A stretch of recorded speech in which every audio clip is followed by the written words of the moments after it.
It was a story that was carried in all newspapers and news channels in Kenya in the year 2015. However, the incident was bound to take place in 2014. In reference to the story carried in the Standard newspaper of March 2nd, 2015,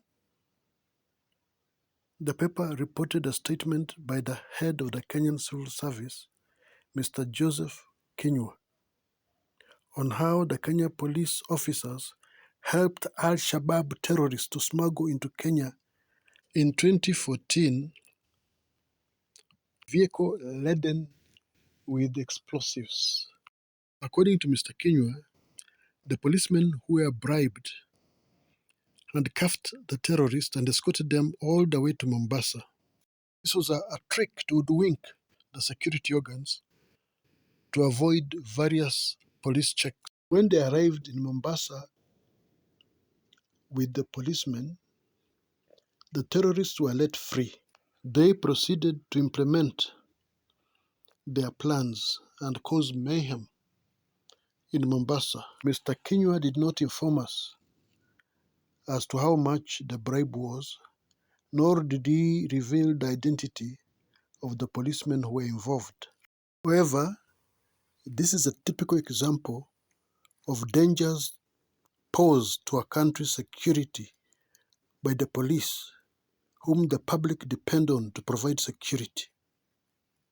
A bribe of whatever amount should not be allowed to destroy peace and tranquility in a country like Kenya. This case has been brought forward as a lesson to learn from. In Kenya, learning from history is not critical, and this explains why people do not learn from the main examples in our history and keep repeating the same mistakes over the years. According to Mr. Kinyua, the vehicles were laden with explosives that would have killed thousands of people in addition to causing. Fortunately, another arm of the Kenyan police were tracking the vehicle movement all the way from Somalia to Kenya. Some of the persons who were involved were monitored through phone calls and were known to have been communicating with the terrorists who were involved in the killings at Westgate Mall.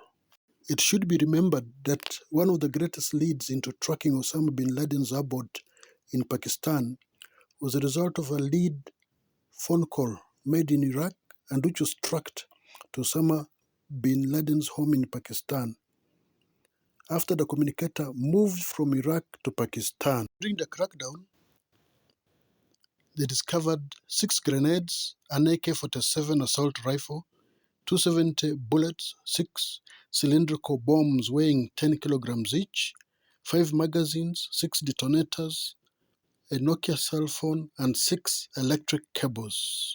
Explosives were welded into the vehicle, which had fake parts. Finding revealed serious security lapses, which is partly the cause of successful terrorist attacks.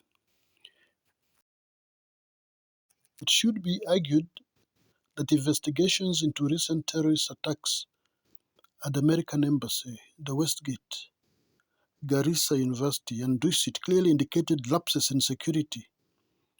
These lapses led to a large number of fatalities.